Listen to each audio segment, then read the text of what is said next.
Nós vamos abrir nossas Bíblias no Evangelho de Mateus, capítulo 28. Mateus, capítulo 28. Vamos ler a partir do verso 16. Para o monte que Jesus lhes designara. E quando o viram, o adoraram, mas alguns duvidaram. Jesus, aproximando-se, falou-lhes, dizendo: Toda autoridade me foi dada no céu e na terra. Ide, portanto, fazei discípulos de todas as nações, batizando-os em nome do Pai e do Filho e do Espírito Santo, ensinando-os a guardar todas as coisas que vos tenho ordenado.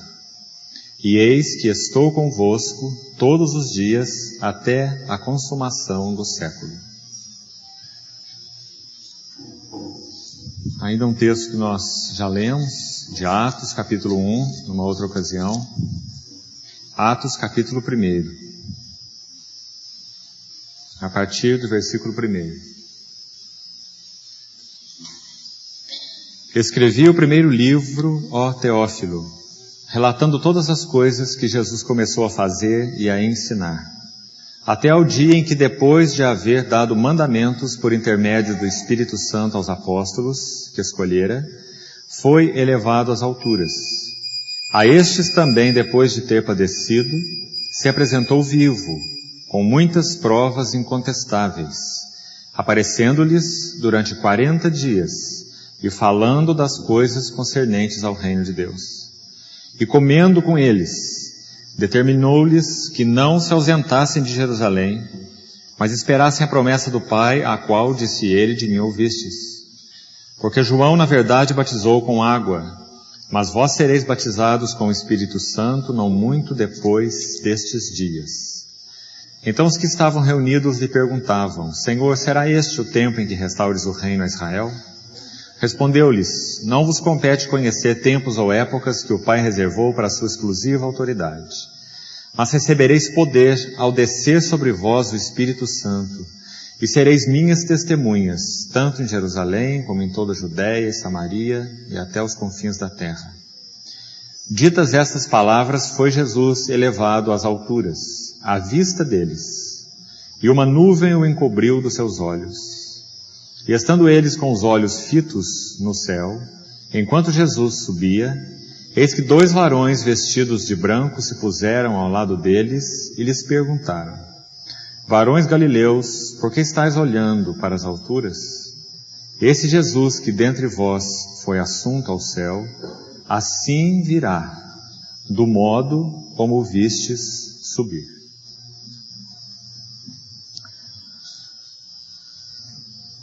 Irmãos, faltam apenas 2 citações, nós acabamos de lê-las, para que nós então encerremos essa abordagem cronológica que estamos fazendo das aparições do Senhor após a sua ressurreição.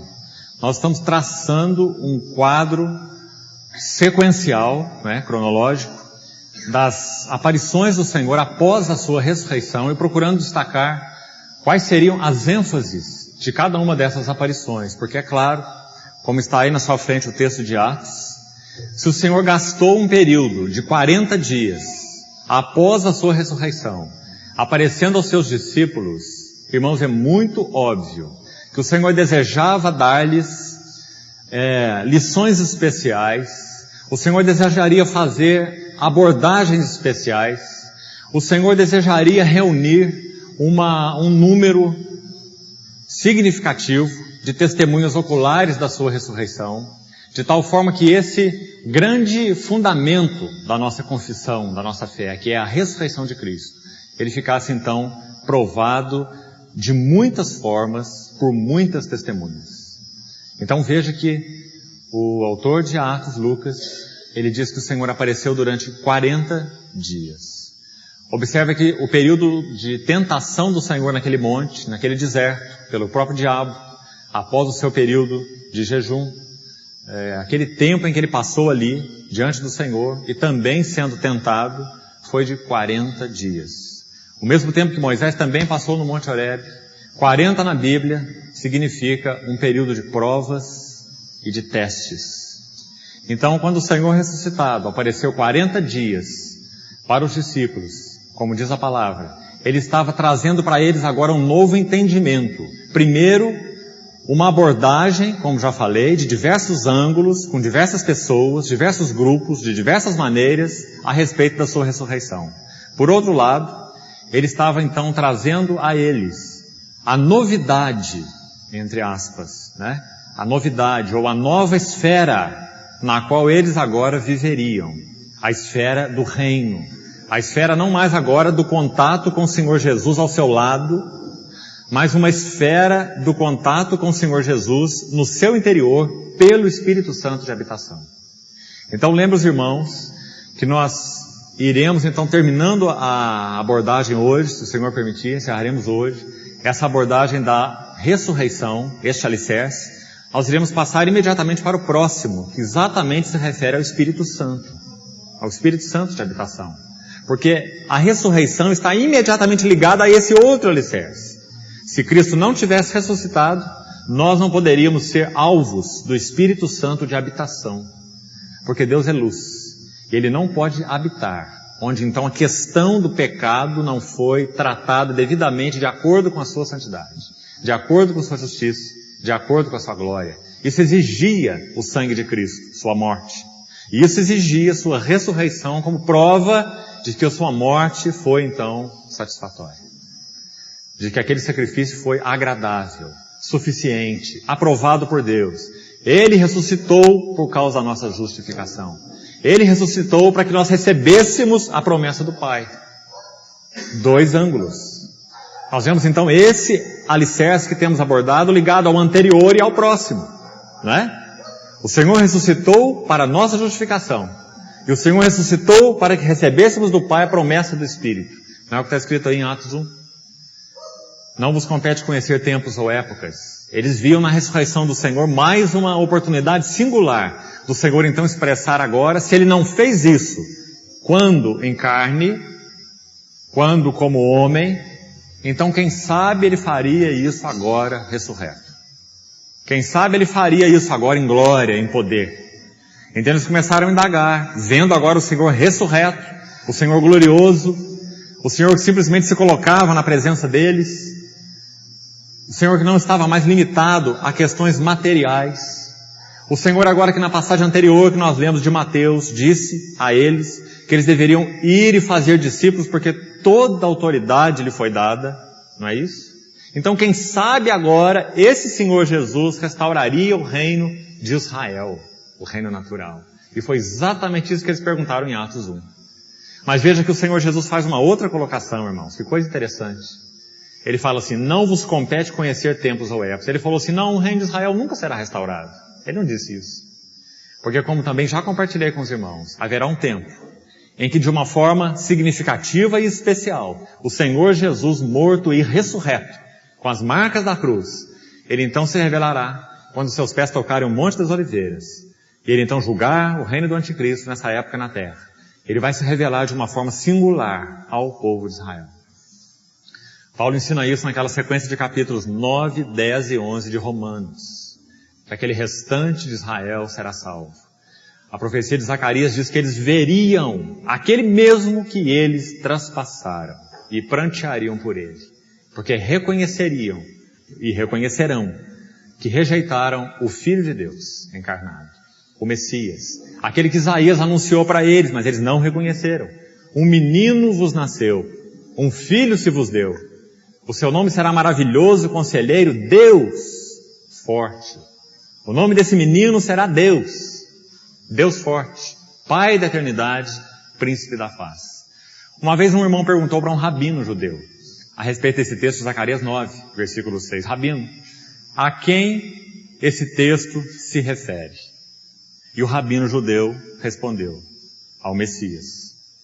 Um menino nos nasceu, um filho se nos deu, o seu nome será maravilhoso, conselheiro, Deus forte, Pai da eternidade, Príncipe da paz. O rabino respondeu, esse texto se refere ao Messias.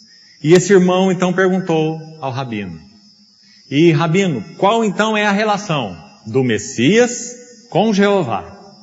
E a resposta do rabino foi: o Messias será Jeová. Só faltou o rabino falar que o Messias é Jesus, né? Mas se ele falasse isso, ele tinha que deixar de ser rabino, né? Então, irmãos, vejam que os israelitas, eles aguardavam essa revelação clara do Messias. Só que eles tinham um entendimento literal e natural dessa situação, não é?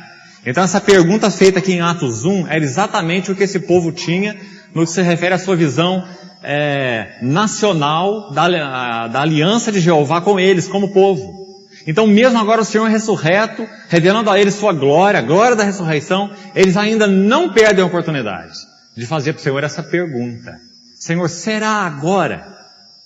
O Senhor não fez isso antes da sua morte, mas será agora então? O tempo em que restaures o reino para Israel? Será que agora o Senhor vai sacudir dos nossos ombros o jugo do Império Romano? Será que agora Israel vai voltar a ser o centro do mundo? Esse povo teocrático? Então o Senhor falou assim: não vos compete conhecer tempos ou épocas que o Pai reservou para a sua exclusiva autoridade. Então o Senhor descartou por um momento essa situação. Essa situação virá um dia. Mas o Senhor colocou uma outra situação. Qual situação? A situação da descida do Espírito Santo e do reino espiritual de Deus, e não do reino terreno de Deus. O reino terreno de Deus será então revelado na segunda vinda do Messias, do Senhor Jesus. Mas na sua primeira vinda, irmãos, nessa sua revelação, Ele instituiu o seu reino espiritual. E quando da revelação desse reino natural e literal, o povo de Israel terá uma abordagem singular. Mas em nada isto significa que eles serão salvos ou restaurados porque são judeus. Porque nós somos salvos somente pela graça, por meio da fé, né? Então é importante nós insistirmos nisso, para não acharmos que o judeu de alguma forma é um povo especial no que concerne aos decretos eletivos de Deus com respeito à salvação eterna. Porque isso não é verdade. Os decretos de Deus no que concerne à eleição eterna é um decreto que aborda tanto judeus quanto gentios, eleitos em Cristo antes da fundação do mundo. Em Cristo não há grego nem judeu, nem homem nem mulher, nem escravo nem livre. Cristo é tudo e em todos, né? Então, meu irmão, eles fizeram essa pergunta para o Senhor ressuscitado nessa época. O Senhor tira essa situação de foco e coloca uma outra situação em foco. Ele diz: mas, olha lá no versículo de Atos que nós acabamos de ler, Atos capítulo 1, versículo 8. Mas, esse mas o Senhor então introduz a outra situação. Recebereis poder, habilitação, capacitação espiritual. Não é isso? Ao descer sobre vós o Espírito Santo, a pessoa do Espírito Santo. O Espírito Santo não é poder, ele é pessoa. E como pessoa, ele revela o poder de Deus, porque ele é Deus. Ele não é menor que Deus, não é? Então recebereis poder, capacitação. Paulo em Coríntios fala assim: ele nos habilitou, o mesmo sentido, habilitou. Dar habilidade a esse povo para testemunhar, para ser testemunhas. Ele nos habilitou para sermos ministros de uma nova aliança, não da letra, mas do Espírito. Não é isso? Paulo fala em 2 Coríntios capítulo 3. Então recebereis poder, habilidade, capacitação pelo Espírito Santo que vai habitar em vocês. E sereis as minhas testemunhas. No original, a palavra é martus, que significa literalmente mártires. Sereis os meus mártires. Testemunhas até a morte. Testemunhas até o fim. Como nós falamos também na reunião anterior, né? Quando abordamos João 21, aquela aparição do Senhor aos 7 discípulos no Mar da Galileia. Ele restaurando Pedro na sua vocação, lembra daquilo? Pedro que havia negado o Senhor há pouco tempo. O Senhor, quando restaura Pedro, Pedro já reconheceu seu nada, sua incapacidade, sua inabilidade, sua fraqueza, sua nulidade. Então quando o Senhor pergunta para ele: tu me amas com amor ágape? Ele responde com aquele amor inferior.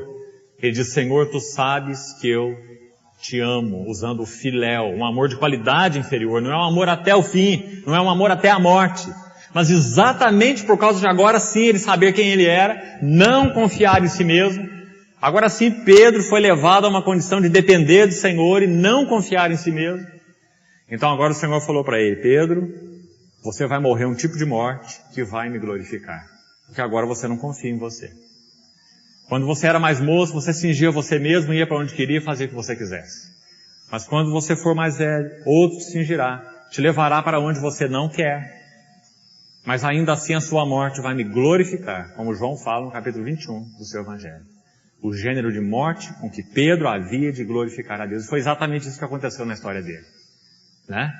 Então, irmãos, que coisa impressionante. A vida de Cristo, pelo Espírito Santo, substituindo nossa vida. O covarde, aquele que teme, aquele que nega, aquele que se esconde, naquele então que morre uma morte para glorificar a Cristo, né?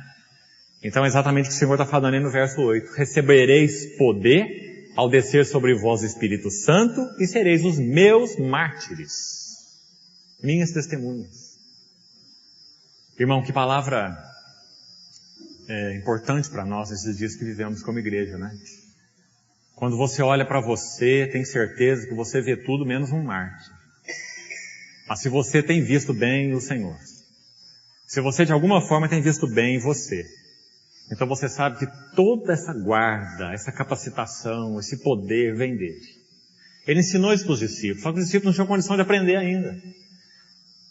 Eles não tinham condição de entender a maioria das coisas que o Senhor falou, mas o Senhor falou. O Senhor falou para eles assim: olha, virá um dia em que vocês serão levados diante de autoridades e governadores. E quando isso acontecer com vocês, não tem mais. E nem mesmo preocupeis com o que haver de dizer, porque o Espírito Santo vos dirá o que deveis testemunhar e dizer.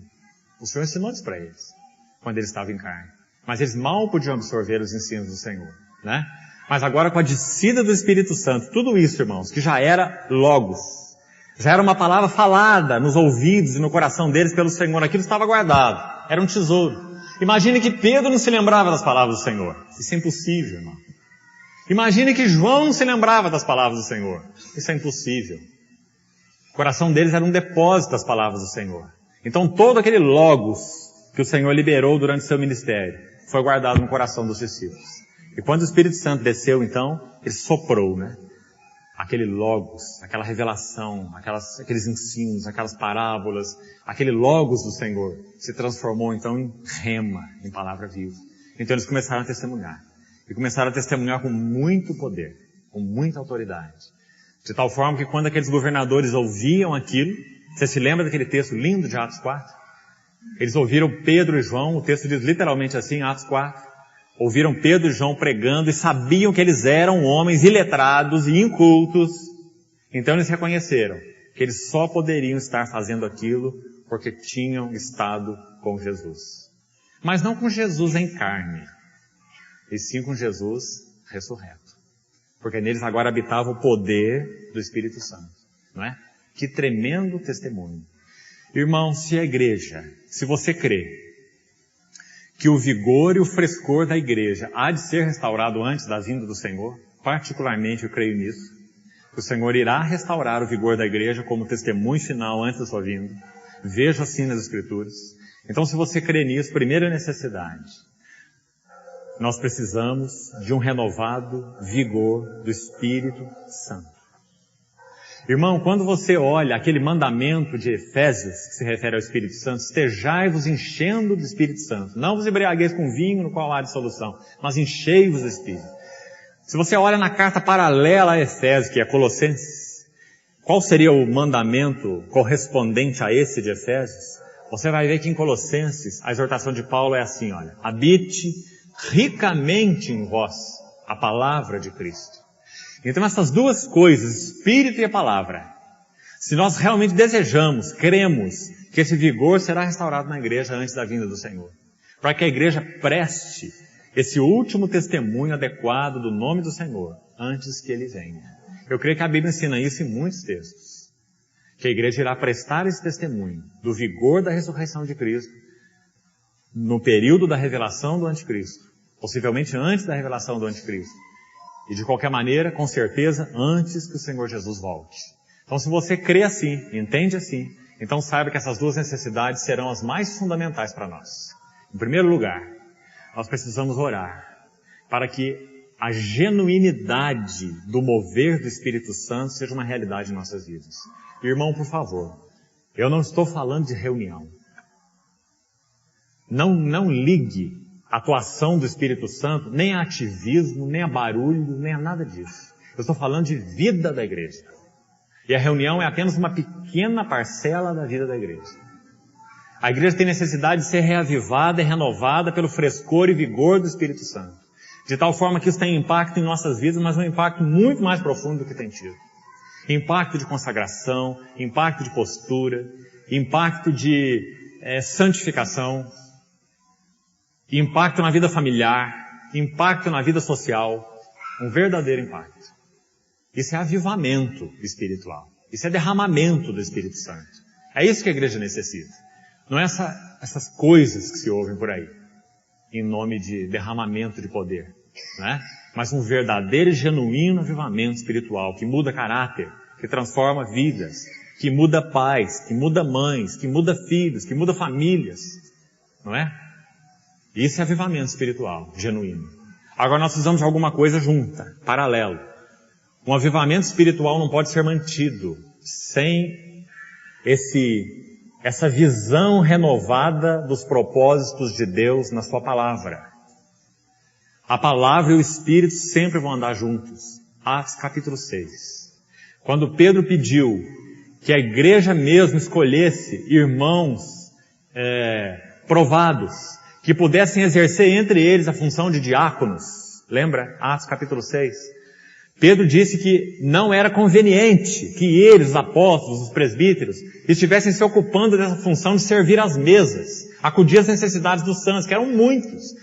Havia pelo menos 3.000. Pedro já tinha pregado a sua mensagem e 3.000 se converteram logo de cara, não é? Então havia muitos irmãos, muitas necessidades. Então Pedro diz assim, não é conveniente que nós, presbíteros e apóstolos, deixemos nossos encargos para servir às mesas. Então escolhei dentre vós 7 homens, de boa reputação, cheios do Espírito Santo, os quais encarregaremos desse serviço. Agora presta atenção no que ele fala dele, dos demais presbíteros e dos demais apóstolos. Ele fala assim, quanto a nós, presbíteros e apóstolos, nós nos consagraremos, nos entregaremos de todo a 2 coisas. Quais são elas, irmãos? Você conhece o texto? Nós nos consagraremos à oração. Isso fala do Espírito Santo, né? A comunhão com Deus no Espírito, a oração. E, tem um E aí, ao ministério da palavra. Está vendo? Oração, ministério da palavra. Essas 2 coisas não podem ser separadas. O Espírito Santo e a palavra de Deus andam juntos. Se você separar a palavra do Espírito, você tem letra morta, vazia, legalismo. Se você separar o Espírito da palavra, você tem misticismo e confusão. Então o Espírito e a palavra sempre vão andar juntos, né? Então, irmãos, se nós esperamos isso, nós temos que orar nos 2 sentidos.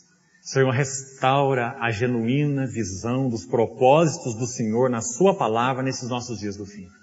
E, Senhor, visita a tua igreja com o frescor do teu Espírito. Nós cantamos um canto tão lindo que fala isso, né? Faz tempo que nós não cantamos esse canto. Ele diz assim, vem, visita a tua igreja. Ó bendito Salvador, sem tua graça ela murcha ficará e sem vigor. Vem visita, vem visita, vem visita nossas almas, ó Senhor. Né? Essa é uma oração ao Espírito Santo. Vem visita a tua igreja.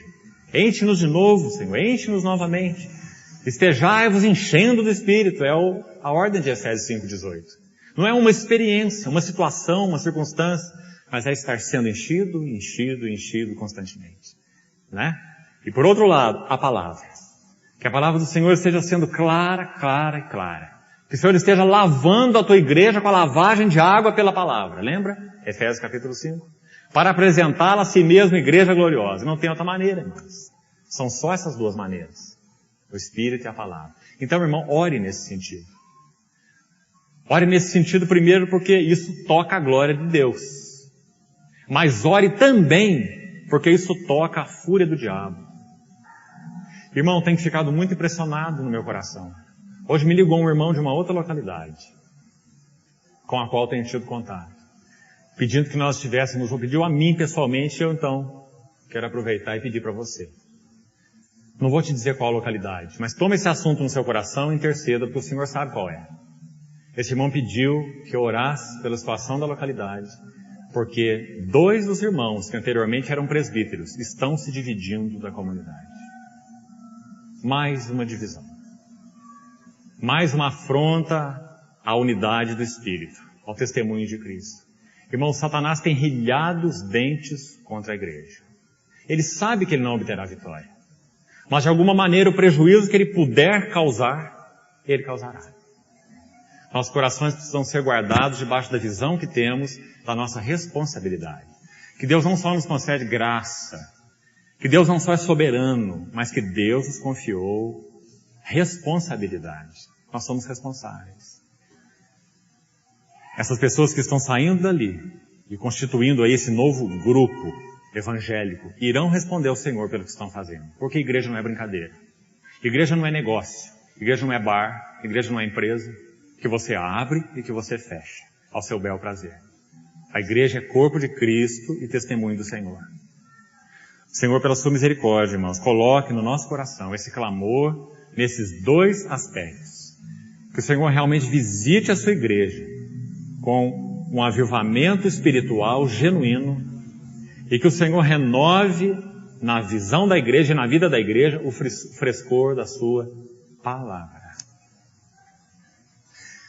Eu creio que foi isso que o Senhor falou para os discípulos aqui em Atos, capítulo 1, no restante desse texto que nós acabamos de ler, né? Recebereis poder ao descer sobre vós o Espírito Santo. Se você for ver o que ele ensinou sobre o Espírito Santo em João 14, 15, 16, você vai ver exatamente isso. Ele diz que esse Espírito que eles haveriam de receber, ele faria o quê? Em primeiro lugar, ele haveria de lembrá-los a respeito de tudo o que ele tinha ensinado. Esse Espírito iria soprar aquela palavra que já estava ali no coração deles, né? Sempre esses 2 vão andar juntos, o Espírito e a palavra. Nós nunca teremos poder sem a palavra. Esqueça, irmão. Esqueça. Não tem poder na reunião da igreja, não tem poder em ficar lendo livro, não tem poder nem em ler a Bíblia, por si mesmo, né? Essas coisas não são místicas. Você precisa manter uma relação adequada com Cristo, e você precisa então usar os meios de graça que Ele deu, e aí sim entra a igreja, os irmãos, os livros que você lê, a Bíblia, como essa santa revelação escrita, não é? Para que o Senhor então possa estar se formando em você, né? Mas não trate essas coisas de forma mística. Não pense que ler a Bíblia, vir às reuniões, fazer isso ou aquilo vai proteger você. Vai conceder algum grau de santidade a você, né? Mas que nós, como igreja, tenhamos realmente um novo encargo de orarmos focalizados nesses 2 sentidos. Senhor, visita a tua igreja, nós precisamos. Você não pode dizer por onde que o Senhor começa. Eu penso que algumas pessoas erram, sabe, irmãos? Tentando colocar lugar para o Senhor começar. Já li muitos livros sobre esse assunto. Então algumas pessoas chegam a dizer assim, nunca poderemos ter reavivamento sem reforma. Primeiro precisamos de reforma. A igreja precisa ser reformada no seu caráter moral e depois o Senhor vai abençoar a reforma. Outros dizem assim, nós não podemos ter reforma sem reavivamento. E na verdade, irmão, eu penso que se você estudar a Bíblia, a história da igreja, você não pode dizer por onde o Senhor começa. Porque Ele começa pelos 2 lados. Se você conhece a história da igreja, você vai ver que o Senhor começou grandes avivamentos por um lado e começou grandes avivamentos por outro lado. Às vezes Ele derramou o seu Espírito no meio de uma sequidão, de uma falta de visão, falta de compreensão da sua palavra. O primeiro ato de Deus foi derramar o seu Espírito e renovar aquelas vidas. Em outras ocasiões, não. Em outras ocasiões, o Senhor, no seu falar constante, no falar da palavra, Ele foi então trazendo os santos para si pela palavra, reformando vidas, né? Restaurando, reforma nesse sentido, restaurando vidas, trazendo almas, corações para mais perto dele. E então, num dado momento, Ele derrama do seu Espírito sobre aqueles que Ele já tem restaurado. Então você não pode dizer, o Senhor começa por aqui, Ele começa por ali. Ele começa por onde Ele quiser. Quando na visão de Ezequiel, você vê a visão de Ezequiel, você vê que Ele derramou, Ele soprou o Espírito sobre um vale de ossos secos. Sequíssimos, como diz Ezequiel. Não é? Ali você vê o começo pelo Espírito. E em outras situações, você vê aquele texto de Ezequiel, então, capítulo 37, o texto que eu citei. se refere exatamente a essa restauração que o Senhor iniciou pelo derramar do seu Espírito. Quando aqueles ossos, segundo Ezequiel diz, então estavam não só secos, mas sequíssimos. É a expressão que Ezequiel usa, né? Agora, irmãos, voltando ao texto que nós citamos, os dois textos que nós lemos, são as duas, então, últimas abordagens que nós vamos fazer para encerrar hoje esse assunto da ressurreição. O irmão se lembra que na reunião anterior nós falamos sobre aqueles discípulos, os 7 discípulos no Mar da Galileia. Aquela é a antepenúltima revelação do Senhor na ordem cronológica. E nesses dois textos que eu li, Mateus 28 vem primeiro e depois Atos 1. Nós temos as duas últimas. O que está acontecendo em Mateus 28? Vamos olhar de novo, por favor? Vamos abrir lá nossas Bíblias. Os irmãos vão ver quanto significado espiritual precioso nós temos nesse pequeno texto, nessa aparição do Senhor aqui. Mateus, capítulo 28.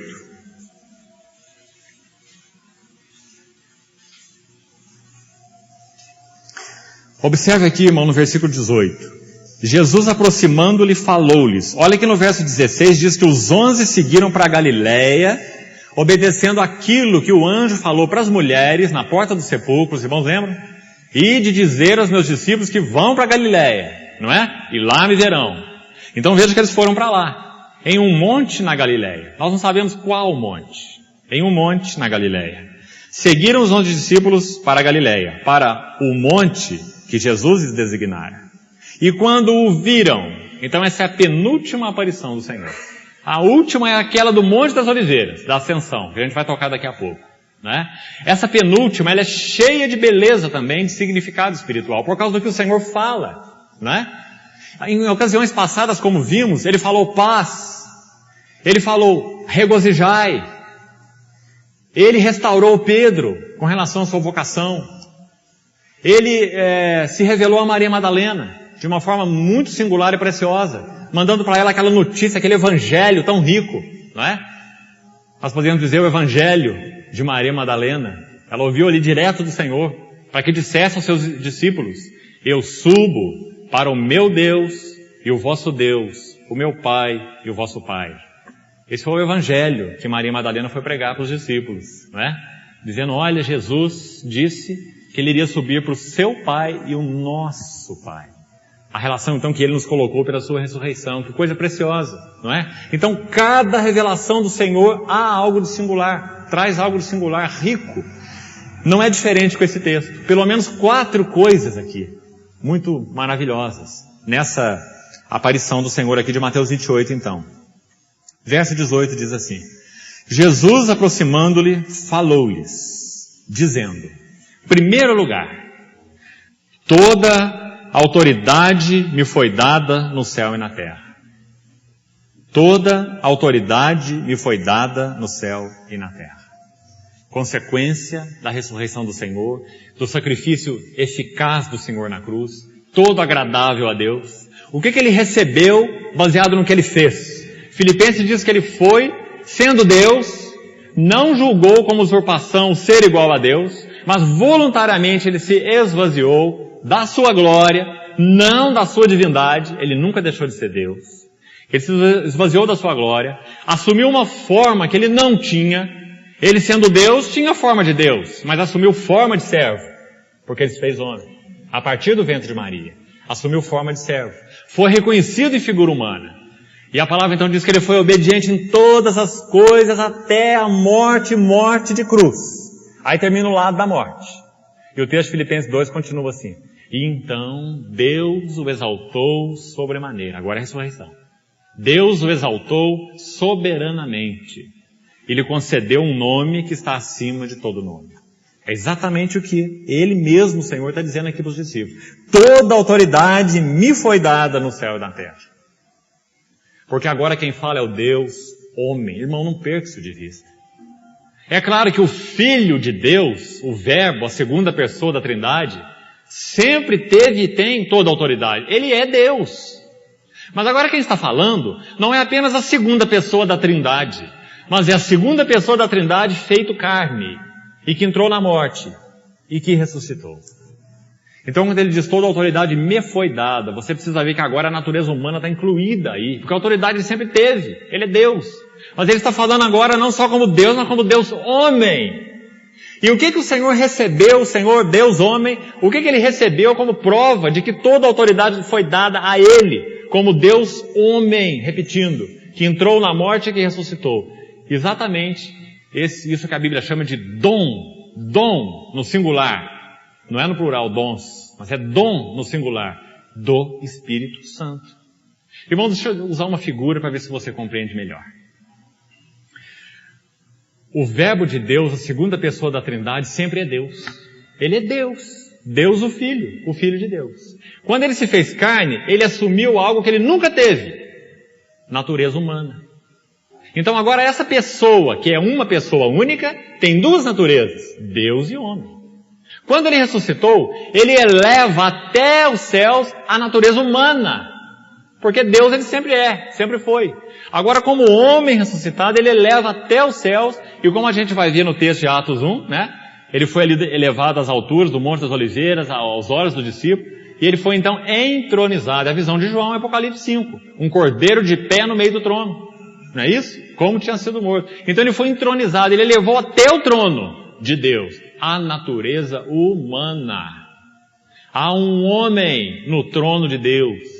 Deus homem. A natureza humana foi glorificada em Cristo. É por isso que o livro de Hebreus, todo o fundamento do livro de Hebreus é esse entendimento. É por isso que o livro de Hebreus diz que ele é aquele que está conduzindo muitos filhos à glória, porque ele mesmo já está lá. É por isso que o livro de Hebreus, que ele é o precursor, nosso precursor, e que nele nós temos uma âncora da alma segura e firme que penetra além do véu. Se refere ao Santo dos Santos da presença de Deus, ao trono de Deus, onde Jesus entrou como precursor. Não é? Então, irmão, quando Jesus foi ressuscitado, e então foi ascenso ao céu, agora eu vou usar uma figura para você, quem sabe, entender melhor. Ele recebeu do Pai uma promessa particular. Se ele como filho, homem, provado em todas as coisas, fosse fiel, obediente em todas as coisas, agradasse ao Pai em todos os assuntos, de todas as maneiras, então na sua ressurreição, ele receberia uma bênção do Pai, agora Deus homem. E essa bênção para ele, Deus homem, é o dom do Espírito Santo. Então o que é o Pentecostes? O Pentecostes é como o derramar da bênção, da dádiva que o Senhor Jesus, homem, recebeu para o seu corpo, que é a igreja. Vou te citar uma figura linda para você compreender isso. Salmo 133. Lembra do Salmo 133? Ó, quão bom e agradável é viverem unidos os irmãos. É como o óleo precioso. O óleo é uma figura do Espírito Santo. É como o óleo precioso que desce sobre a cabeça. Cabeça é Cristo. E desce pela barba de Arão. E desce até as horas das suas vestes. Essa é a igreja, o corpo. Então esse dom, essa bênção, essa dádiva que o Senhor Jesus, homem Deus, agora ressuscitado, recebeu do Pai, ele não retém para ele mesmo. Ele derrama para a igreja. Ele dá-nos a oportunidade de desfrutar como homens aquilo que como homem ele também desfruta. O que ele desfruta como homem e Deus, né? Nós podemos separar essas duas coisas. O que ele desfruta? Uma plena e íntegra e total comunhão com Deus. Não é? No seio da Trindade, porque ele é Deus. Não é? Ele desfruta comunhão num nível que nós nunca desfrutaremos, porque ele tem filiação essencial. Ele é filho, como se chama, ontológico. Não é? Ele sempre foi filho, ele sempre participou da essência ontológica, essencial da Trindade. Nós não. Nós somos criaturas. Não é? Mas então quando ele derramou sobre nós o Espírito Santo, ele está nos fazendo participar de algo que ele sempre teve, a comunhão com o Pai. Ele não está nos fazendo participar da Trindade ontológica, da Trindade essencial, senão nós seríamos deuses. Mas ele está nos fazendo participar da comunhão do Espírito Santo. Então Paulo, quando escreve, por exemplo, aos Coríntios, terminando a segunda epístola aos Coríntios, ele diz assim: o amor de Deus, o Pai, a graça do Senhor Jesus e a comunhão do Espírito Santo sejam com todos vós. O amor de Deus o Pai, revelado na graça de Cristo, que realizou a redenção por nós, e experimentada por nós na pessoa do Espírito Santo de comunhão, o Espírito de habitação. Então ele derramou esse Espírito sobre a igreja, né? Esse é o Pentecostes. O Pentecostes é o virar da bandeja. O Senhor está como que dizendo à igreja, olha, quero repartir com vocês o que eu recebi. Quero repartir com vocês algo que o Pai me deu, pela minha fidelidade, pela minha obediência e pela minha justiça. Ele então repartiu conosco espírito de comunhão. Que maravilha, né? Espírito de graça. Espírito de comunhão também é pela graça, irmão. Lembra que os Gálatas estavam achando que eles podiam crescer na santificação pelo Espírito, usando circuncisão, guardando o dia, lua nova, e sábado e festa, não sei mais o que? Lembra? Paulo adverte aqueles irmãos severamente, eles falam assim, mas como? Vocês foram justificados pela fé em Cristo. Vocês começaram pelo Espírito, receberam o Espírito pela pregação da fé ou pelas obras da lei? Se vocês receberam o Espírito pela pregação da fé, então vocês vão continuar andando no Espírito pela fé. Vocês não vão ser santificados por causa de lua nova, de dia, de sábado, de circuncisão, disso ou daquilo. Não é? Vocês vão ser santificados pela fé e pelo Espírito. Da mesma forma em que foram justificados. Não é? Então ele adverte severamente os Gálatas por causa desse erro. Não é? Porque, irmão, isso é um erro tremendo. Qualquer coisa que você acha que pode fazer por você, para se santificar, você está ofendendo o Espírito da graça. Porque você não pode fazer nada. Ele é quem opera em você o querer e o realizar. Agora, é claro, de uma forma misteriosa, inexplicável, há uma resposta dos nossos corações. Desenvolvei a vossa salvação, com temor e tremor. Desenvolvei. Cabe a você e cabe a mim. Mas é Deus quem efetua em nós, tanto querer como realizar. Você vê o mistério aí? É Ele quem efetua o querer até o querer e o realizar. Mas desenvolvei a vossa salvação. Não cruza os braços. Não fique dizendo, meu irmão, mas é difícil, né? É tão complicado. Quem sabe amanhã o Senhor vai mexer, o Senhor vai tratar, não é? Nós somos mestres em procrastinar. O Espírito Santo sempre diz para nós quando Ele fala, né? Hoje, agora, hoje se ouvirdes sua voz, não endureçais os vossos corações. Não é? Então, irmão, o Senhor repartiu com a igreja aquilo que Ele recebeu, o dom do Espírito Santo. Agora, não é um Espírito Santo que vai, que vem, que sobe, que desce, como era no Velho Testamento. Que se aposta até do falso profeta, Balaão, por exemplo, para profetizar em nome de Deus. Não é? Não. Um Espírito toma posse de Sansão, e Sansão desbarata um exército de filisteus. Não é? Uma demonstração maravilhosa de poder, mas é muito mais do que isso. É um Espírito que não só toma posse e se vai, mas é um Espírito que veio e habitou. Esse é o Pentecostes. Ele veio e habitou. Então quando Paulo escreve aos Coríntios, ele diz assim, não sabeis que sois santuário de Deus e que o Espírito de Deus habita em vós? Não sois de vós mesmos. Esse é um outro assunto, né? Que eu vou falar depois. Já é outro alicerce. Mas eles estão intrinsecamente ligados. Tem jeito de tocar num sem tocar no outro. Né? Nós recebemos o Espírito Santo como uma dádiva do Cristo ressuscitado. Ele repartiu conosco. A comunhão do Espírito Santo seja com todos vós. Irmãos, você tem Deus mesmo habitando em você. Se é que você foi justificado pela fé em Cristo. Se você nasceu de novo, é claro. Né? Se você nasceu de novo, você tem o próprio Deus, por meio de Cristo, na pessoa do Espírito Santo, morando em você. Ele te convence do pecado, ele torna tua consciência sensível. Coisas aí que quando sua vida cristã começou, para você era simples, rotineira, corriqueira, normal. Hoje não é. Sua língua era muito solta. Hoje não é. Não é? Porque o Espírito Santo de habitação fala com você. Ele diz assim, olha, não fale mais assim. Olha, esse comportamento que você está tendo é de arrogância. Isso é dura serviço. Ele te convence com aquela voz de amor, mas com aquela voz firme. Não é? Se você é sede do Espírito Santo de habitação, então você tem essa bênção. Mas se você não é, você nem sabe o que eu estou falando. Você precisa nascer de novo, para você compreender. Não é? Então, irmão, o Senhor Jesus concedeu à igreja aquilo que Ele mesmo recebeu do Pai. Ele recebeu do Pai a promessa do Espírito. Não é o que está escrito aí no texto? Quando Pedro pregou no Pentecostes, não foi o que ele falou? As pessoas que viram aquele mover do Espírito no meio da igreja falaram, olha lá aquele bando de loucos, deve estar tudo embriagados. Não é isso? Aí Pedro falou assim, eles não estão embriagados, sendo essa a terceira hora do dia. Mas o que está acontecendo aqui com esses 120 é aquilo que o profeta Joel disse. Pedro falou isso, é aquilo. Tá vendo? Ele está ligando a velha aliança com a nova aliança. Isso é aquilo. Isso é o que Joel falou. O Espírito Santo seria derramado sobre toda a carne. Vossos jovens sonharão, vossos velhos terão visões, profetizarão e falarão novas línguas, e etc, etc, etc. Que ali no caso o Senhor fez questão que fosse evidenciado de forma externa para que houvesse um claro testemunho do derramamento do Espírito.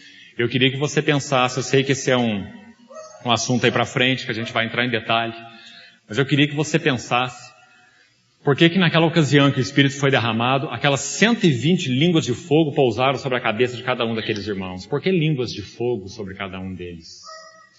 Tiago capítulo 3, a menção bíblica sobre a língua, diz assim que o homem é capaz de domar tudo. Aves, bestas, feras e etc. Mas é incapaz de domar a própria língua. Quando o Espírito Santo desceu e aquelas línguas de fogo se manifestaram naqueles 120 irmãos, aquela era a maior prova de que aqueles irmãos estavam agora debaixo do senhorio de Cristo. Irmãos, não é simplesmente pelo fato de falar língua. Paulo, quando trata o assunto em si de falar em língua, ele diz que isso deve ser feito no seio da igreja com interpretação, para que nós saibamos qual mensagem está sendo transmitida. Porque a mensagem em outra língua é uma língua estranha, não é? Então Paulo diz, fale consigo mesmo e com Deus. Agora, se o Senhor está te concedendo interpretação, então fale à igreja, para que a igreja saiba o que você está falando, não é? Ou um outro que interprete o que você está falando. Isso é um outro assunto. Eu quero falar sobre o fato línguas de fogo. Esse fato mostra que aqueles 120 que estavam aguardando no cenáculo, o Pentecoste, o Senhor deu uma prova clara de que eles estavam regidos agora por um novo Senhor, um novo senhorio. E a prova era exatamente essas línguas, né? Essas línguas. Eles agora estavam sendo regidos por um Senhor do alto. As suas línguas estavam sendo agora controladas por outro. O texto de Tiago, capítulo 3, fala tanto sobre isso, tão lindo, né? Então eu creio que em primeiro lugar a língua nos traz esse sentido, né? O Senhor está mostrando o senhorio dele no falar da igreja, né? Mas, irmão, então, tudo que eu coloquei aqui, penso, tem relação com essa expressão do verso 19, de Mateus 28. Aliás, verso 18, né? Toda autoridade me foi dada no céu e na terra. Olha que frase tremenda do Senhor ressurreto, né? Consequência da sua ressurreição. Mas tem mais coisa aqui, olha, vamos bem rápido. A gente tem só 15 minutos. Ide, portanto, e fazei discípulos. Queria que você não perdesse de vista essa segunda coisa importante. Fruto da ressurreição do Senhor. Você vê a beleza disso, irmão? A igreja não é uma companhia de instruídos fazendo prosélitos, assim como os judaizantes. O Senhor repreendeu os fariseus, né? Ele falou assim, olha, vocês pegam o barco aí e atravessam o mar para fazer um convertido de vocês, um convertido do judaísmo. E quando vocês fazem um convertido de vocês, vocês tornam a ele 2 vezes filho do inferno, pior do que vocês. Lembra que o Senhor falou assim para eles? A igreja não é um grupo de intelectuais, de instruídos, fazendo prosélitos, convencidos ou convertidos a uma ideia. A igreja é a habitação do Espírito Santo, resultado da ressurreição do seu Senhor, que tem toda a autoridade. E por causa dessa autoridade, ela faz discípulos. Não de si mesma. A igreja não tem discípulo nenhum. A igreja não faz discípulo dela, né? A igreja faz discípulos de Cristo. Nenhum irmão ou irmã pode fazer discípulos de si mesmo. Se você fizer um discípulo de você mesmo, você vai dar conta ao Senhor. Porque o nosso serviço, o nosso ministério é fazer discípulos para Cristo. Nosso ministério é como o de João Batista. Quanto mais João Batista falava, olha o noivo, ele é o noivo, eu não sou o noivo, eu sou só o amigo do noivo. E o amigo do noivo se alegra ouvindo a voz do noivo. Quanto mais João Batista pregava, menos discípulo ele tinha. Porque todos os discípulos dele iam para Cristo. Não é? Quanto mais ele pregava, com menos seguidor ele tinha.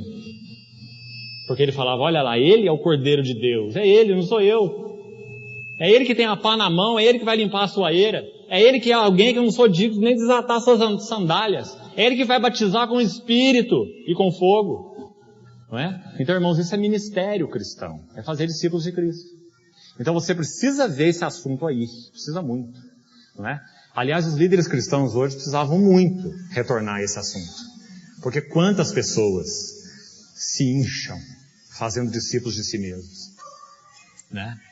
Sabe por que pastor normalmente não gosta de ficar muito tempo fora da igreja, como eles chamam aí, né? Do lugar onde ele pastoreia? Porque ele tem medo que as pessoas descubram que ele não tem necessidade, que ele é desnecessário, né? Então, irmão, quanta necessidade nós temos de capturar esse ensino do Senhor. Toda autoridade me foi dada no céu e da terra. Fazei discípulos. Olha como as coisas se ligam. Fazei discípulos. Olha a consequência de todas as nações, né? Não é só do judaísmo, de Israel, né? Mas de todas as nações. Agora, terceira verdade aí importante. Batizando-os em nome do Pai, do Filho e do Espírito Santo.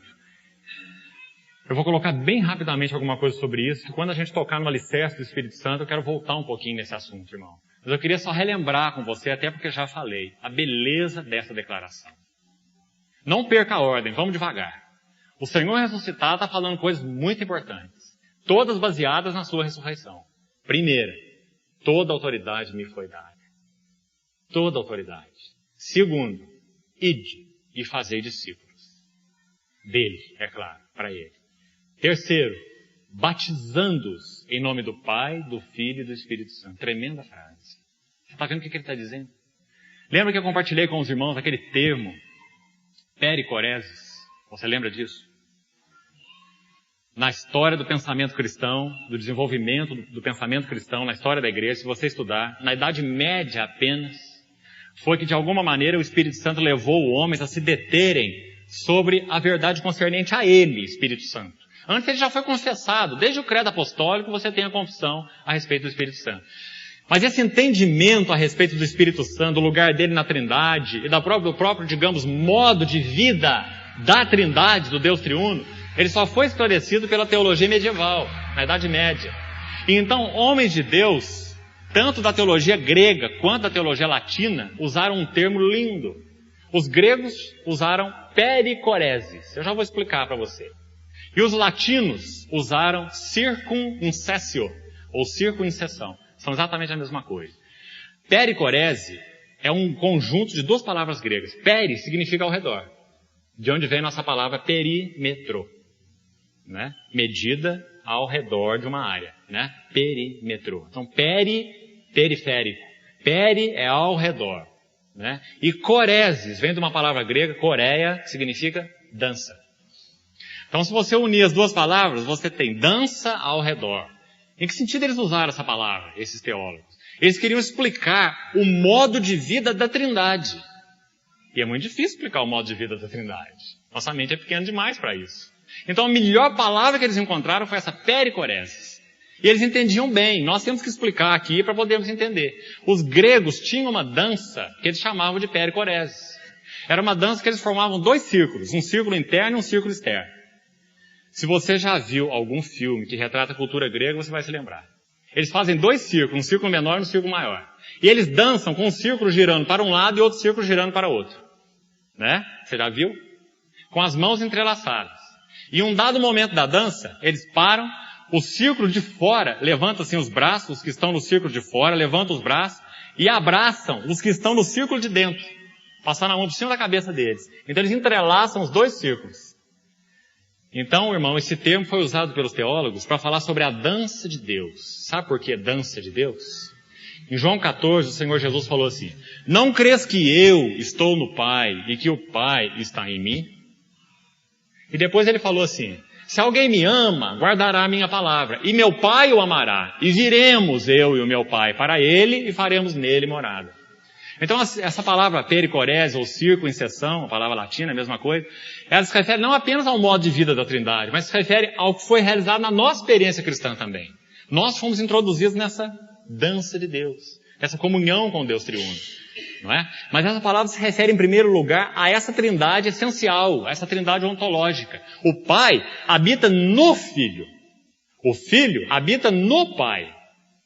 Olha como isso é fisicamente impossível, não é? Porque Deus não está restrito ao mundo físico, né? Deus é Espírito. Ele é uma pessoa, ele não é uma névoa, uma neblina, uma força, um poder, nada disso. Isso é misticismo, isso é hinduísmo, é budismo, não é cristianismo. Deus é uma pessoa, não é? Uma pessoa com uma essência e com uma revelação trina no que concerne as suas pessoas. E essas pessoas habitam uma dentro da outra, elas interhabitam. O Pai está no Filho. Não tem jeito de o Pai ir a um lugar e o Filho não ir. Não tem jeito de o Filho estar num lugar e o Pai não estar. Porque o Pai está onde o Filho está. E o Filho está onde o Pai está. Não crês que eu estou no Pai e o Pai está em mim? E aí ele fala sobre o Consolador, a mesma coisa. Eu e meu Pai viremos para Ele e faremos nele morada. Como? Na pessoa do Consolador. Então o Senhor está falando que quando o Espírito vier, é Ele e é o Pai. Que quando o Espírito vier, o Espírito está incluindo a pessoa dele e está incluindo a pessoa do Pai. Porque eles são inseparáveis. Então os gregos usaram esse termo, pericoresis. Irmão, esse é o termo, essa é a ideia aqui do verso 19 desse texto. Os discípulos seriam batizados. Batizar, o termo também literal grego, significa imergir. Né? Batizar significa incluir. Batizar. Esse é o termo que o Senhor usa aí. Batizando-os, incluindo-os dentro, em o nome do Pai, do Filho e do Espírito Santo. Olha que coisa maravilhosa. Nós, como cristãos, somos chamados para participar da pericoresis de Deus. Essa pericoresis eterna, plena, perfeita, intocável, que não precisava de nós. Nós somos chamados pela graça para participar dessa dança, a dança de Deus. Pericoresis. Batizando-os em nome do Pai, do Filho, do Espírito Santo. Deus triunfa. E ele termina dizendo, e ensinando-os a guardar todas as coisas que vos tenho ordenado. Quarto elemento, nessa citação aqui. Ensinando-os a guardar todas as coisas que vos tenho ordenado. Ensinando. Nós só podemos ensinar uns aos outros na vida da igreja em dependência do Senhor ressurreto. Em dependência da sua capacitação, da sua habilitação. Ele nos habilitou para sermos ministros de uma nova aliança. Eloquência, poder de convencer, palavras bonitas, oratória, não leva a nada. Nós só podemos ser ensinados pelo Cristo ressurreto. Da mesma maneira que discípulos só podem ser feitos pelo Cristo ressurreto. Não é? Então, irmãos, é um texto tão simples, mas tão importante. Ensinando-os a guardar todas as coisas que vos tenho ordenado. E a quinta e última frase é importante nessa aparição do Senhor. Eis que eu estou convosco todos os dias, até a consumação do século. A certeza segura da presença do Senhor. Quer você sinta, quer você não sinta, quer você esteja bem, quer você esteja mal, não importa. Eis que eu estou convosco. A questão é, você é habitado pelo Espírito Santo? Você nasceu de novo? Cristo Jesus é teu Senhor? Se assim é, estarei convosco todos os dias até a consumação do século. Você pode perder o senso da presença do Senhor. Assim como a noiva no livro de Cantares. Né? Você pode perder o senso da presença do Senhor, mas não o fato da presença dele. Ele nunca te deixará. Hebreus capítulo 13 diz, nunca te deixarei, jamais te abandonarei. Né? Quinta questão importante nesse assunto. Irmão, com relação ao assunto da ressurreição, já li o texto de Atos 1, então vou só fazer umas colocações rápidas para a gente terminar. Eu penso que o que há importante naquele texto, a última aparição do Senhor, foi no Monte das Oliveiras. Dali ele foi elevado às alturas. A profecia de Zacarias diz, assim como o texto de Atos, que ele virá do modo como viste subir. E aquele texto diz que o Senhor foi elevado da vista deles às alturas e uma nuvem o encobriu. Se você lê o livro de Tessalonicenses com cuidado, eu, claro, não quero nem posso ser dogmático em nada aqui. Mas quero expressar para você a forma como eu vejo. Eu creio que isso não é um assunto central, essencial, né? Então não há necessidade de sermos dogmáticos. Você tem liberdade de pensar de outra maneira. Mas o livro de Tessalonicenses sugere que o Senhor descerá para revelar-se à sua igreja do trono até aos ares. Do trono aos ares. O Senhor não está nos ares, o Senhor está no trono. Ele foi entronizado. Assim João o viu lá em Apocalipse 5. E no livro de Tessalonicenses, Paulo diz que naquele ressoar da última trombeta, o mesmo Senhor que subiu, descerá. Descerá dos céus. E nós seremos arrebatados para o encontro com o Senhor nos ares. Lá não diz no trono, lá diz nos ares. E estaremos para sempre com o Senhor. E foi exatamente esse o processo da ascensão do Senhor aí em Atos 1. Em Atos 1 ele desapareceu da vista dos discípulos, elevado às alturas, e uma nuvem o encobriu dos seus olhos. Agora o Senhor não ficou para cima da nuvem. Se você ler o livro de Hebreus, o livro de Apocalipse, ele mostra que o Senhor está no trono, à destra de Deus. A destra significa no trono, entronizado, não é? Então como que o livro de Tessalonicenses diz que nós seremos arrebatados até os ares para o encontro com o Senhor nos ares? Porque o Senhor descerá do trono para os ares. E talvez eu coloco talvez mesmo, né? Porque já falei que você não pode dogmatizar isso. Talvez essa seja a fase invisível do retorno do Senhor Jesus, quando o mundo não o verá. Ele descerá do trono onde ele está para os ares. Ele vai arrebatar os seus santos. Só os seus santos o verão de primeira mão. Porque ele estará nos ares. E os santos o encontrarão nos ares. E depois, possivelmente, do período então de grande tribulação nessa terra, então ele se revelará como um relâmpago, que sai do Oriente e se mostra no Ocidente. E onde está o cadáver, ali estarão os abutres, como ele diz. Então ele se revelará de forma visível a essa terra para julgamento. Mas até então os santos já terão sido arrebatados com ele. Um aspecto invisível e um aspecto visível da vinda do Senhor. Talvez seja por isso, e de novo quero frisar a palavra talvez.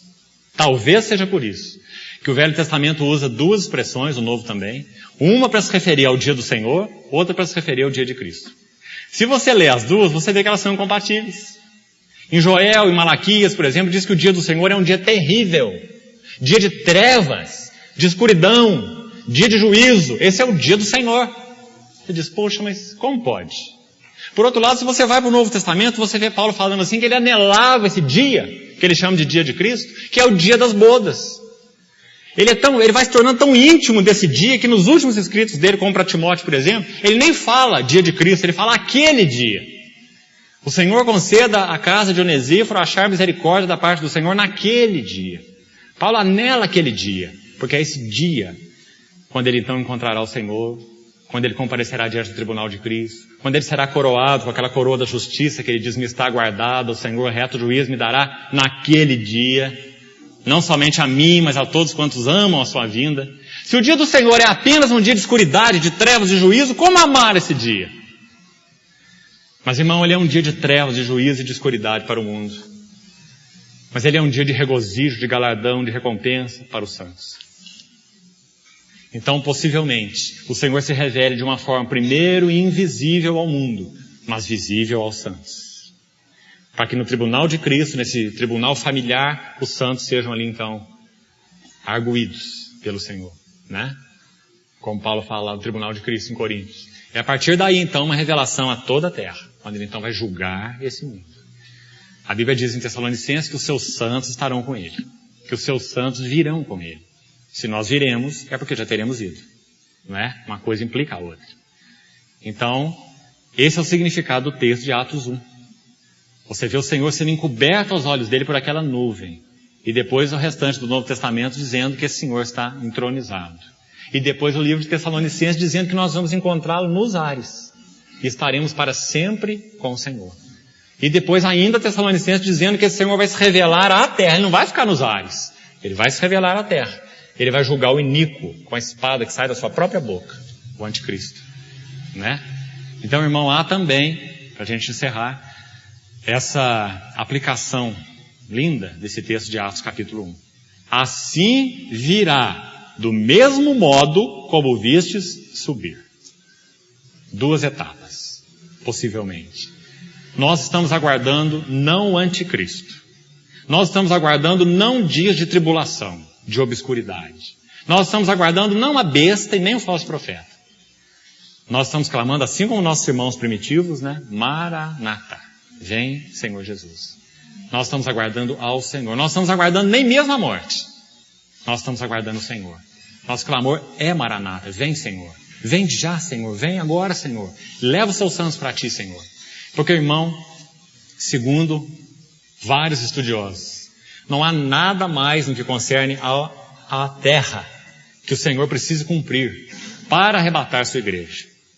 Tudo que precisava ser cumprido para o arrebatamento da igreja já está cumprido. A igreja pode ser arrebatada a qualquer momento. Porque não há nada na palavra de Deus que diz necessariamente que nós iremos ver o anticristo, estar aqui debaixo do reino do anticristo, e etc, etc, etc. Eu sei que nem eu nem você podemos ser dogmáticos nesse assunto, mas não podemos ser nem para um lado e nem para o outro, não é? Então a expectativa do nosso coração é que realmente nós vejamos ao Senhor em breve. Esse é o anseio do nosso coração. Nós não queremos saber como que a política vai, a economia vai, onde que o anticristo vai aparecer, o que ele vai fazer. Nós queremos ver a Cristo e não o anticristo. Amém. Vamos orar. Senhor, obrigado porque o Senhor tem tido prazer em se mostrar aos nossos corações como Tu és. E nós agradecemos muito porque o Senhor nos tornou Teus filhos amados. Agradecemos, Pai, porque viemos a participar da vida do Deus triuno. Agradecemos porque fomos batizados em nome do Pai e do Filho e do Espírito Santo. Muito obrigado por essa preciosa salvação, Senhor. Que herança nós temos. O Senhor é nossa porção. O Senhor é nossa herança. Nós somos eternamente Teus, Senhor. E o Senhor também é eternamente nosso. Tudo o que temos é o Senhor. E de nada mais precisamos. Pedimos ao Senhor que trabalhe em nós um coração que realmente experimenta, Senhor, essa verdade. Que de nada precisamos. Porque tudo temos em Ti. Senhor, carecemos tanto que o Senhor possa resumir assim todo o nosso coração em Ti e para Ti. Senhor, não permita que sejamos uma casa inacabada, mas que a Tua igreja, Senhor, antes da Tua volta, realmente experimente esse privilégio de dar um renovado e vigoroso testemunho do poder da Tua ressurreição. Quanta necessidade nós temos, Senhor, de que o Senhor realmente derrame do Teu Espírito sobre a igreja, uma vez mais, e que o Senhor renove a clareza do ministério da Tua palavra na vida da Tua igreja nesses dias, para que nós estejamos, Senhor, caminhando de uma forma sadia, equilibrada e cheia de Ti, e que Satanás não alcance vantagem sobre nós. Senhor, nós queremos aqui como igreja interceder pelas igrejas, Senhor, pela necessidade que as igrejas têm tido do Senhor, do falar do Senhor, do mover do Senhor. Senhor, guarda a Tua expressão nas localidades, Senhor. Pedimos que o Senhor mesmo venha julgar a Tua casa, Senhor. Separar o trigo do joio. Mas nós pedimos, Senhor, que nesse processo, que realmente Satanás não alcance vantagem. Que o testemunho do Senhor seja apurado, Senhor. Seja apurado pelo fogo. Aqueles que são Seus, que têm um coração para Ti, sejam realmente preservados. Sejam alegrados. Guarde os Teus filhos de excessiva tristeza, Senhor. Nós intercedemos especificamente por essa localidade que tem experimentado dias difíceis de divisão, Senhor. Guarda o coração dos irmãos de escândalo. Guarda o coração dos irmãos de tristeza excessiva, Senhor. Ministra o coração dos irmãos de esperança, confiança em Ti, de que o Senhor é Senhor da igreja e de que as portas do inferno não hão de prevalecer. E nós te pedimos, Senhor, com relação a nós aqui em São Lourenço, Teu povo aqui nessa cidade, que realmente, Senhor, vivamos em união. Que tenhamos um testemunho unido da Tua presença entre nós, Senhor. Que o Senhor possa estar demolindo barreiras no coração de irmãos, sejam elas quais forem, e nos ensinando a congregar em torno de Cristo e apenas Cristo. Ajuda-nos, Senhor, porque nós precisamos de Ti. Nós pedimos que o Senhor avive a Tua obra nesse tempo do fim. Recupere o Teu testemunho, Senhor, pelo Teu poder, pela Tua graça, pela Tua fidelidade, por amor do Teu próprio nome, Senhor. Em nome de Jesus. Amém.